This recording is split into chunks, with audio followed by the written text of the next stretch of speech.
അസ്സലാമു അലൈക്കും വറഹ്മത്തുള്ളാഹി വബറകാതുഹു. ബിസ്മില്ലാഹിർ റഹ്മാനിർ റഹീം. അൽഹംദുലില്ലാഹി റബ്ബിൽ ആലമീൻ. അല്ലാഹുമ്മ സ്വല്ലി അലാ സയ്യിദിനാ മുഹമ്മദിൻ വഅലാ ആലി സയ്യിദിനാ വമൗലാനാ മുഹമ്മദ്. അൽഹംദുലില്ലാഹ്. അല്ലാഹുവിന്റെ അപാരമായ നിഅമത്ത് കൊണ്ട് പരിശുദ്ധമായ ശഅബാനിന്റെ ആദ്യത്തെ പരിശുദ്ധമായ വെള്ളിയാഴ്ച രാവിലാണ് നമ്മളൊക്കെ ഒരുമിച്ച് കൂടിയിട്ടുള്ളത്. അല്ലാഹു സുബ്ഹാനഹു വ തആല ഇന്നത്തെ രാവിലെ ഒരുപാട് പോരിശ വെച്ചിട്ടുണ്ട്. ഒരുപാട് ഇജാബത്തിന്റെ കവാടങ്ങൾ, വാബുകൾ അല്ലാഹു മഫ്തൂഹാക്കി തുറന്നു വച്ചിരിക്കുകയാണ്.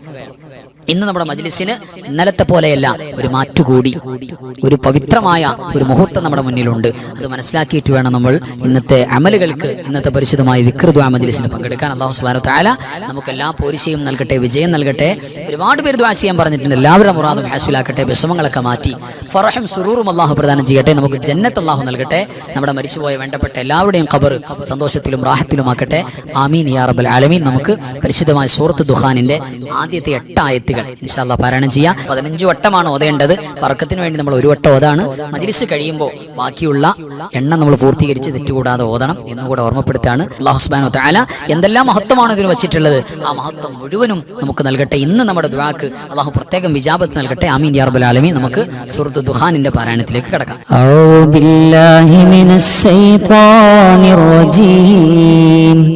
ബിസ്മില്ലാഹിർ റഹ്മാനിർ റഹീം. ഹാമീം വൽ കിതാബിൽ മുബീൻ.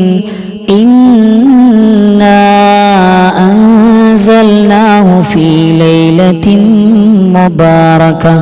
ഇന്നാ കുന്നാ മുൻദിരീൻ. فيها يفرق كل أمر حكيم. أمرا من عندنا إنا كنا مرسلين. رحمة من ربك إنه هو السميع العليم. رب السماوات والأرض وما بينهما إن كنتم موقنين. لا إله إلا هو يحيي ويميت.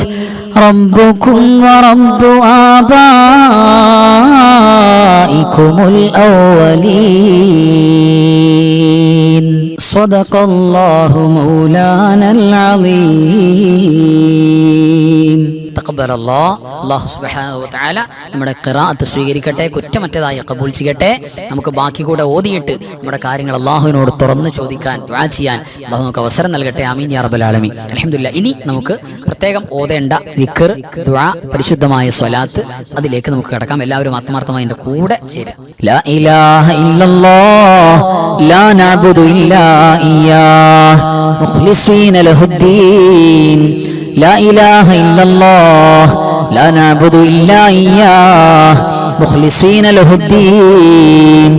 لا إله إلا الله لا نعبد إلا إياه مخلصين له الدين.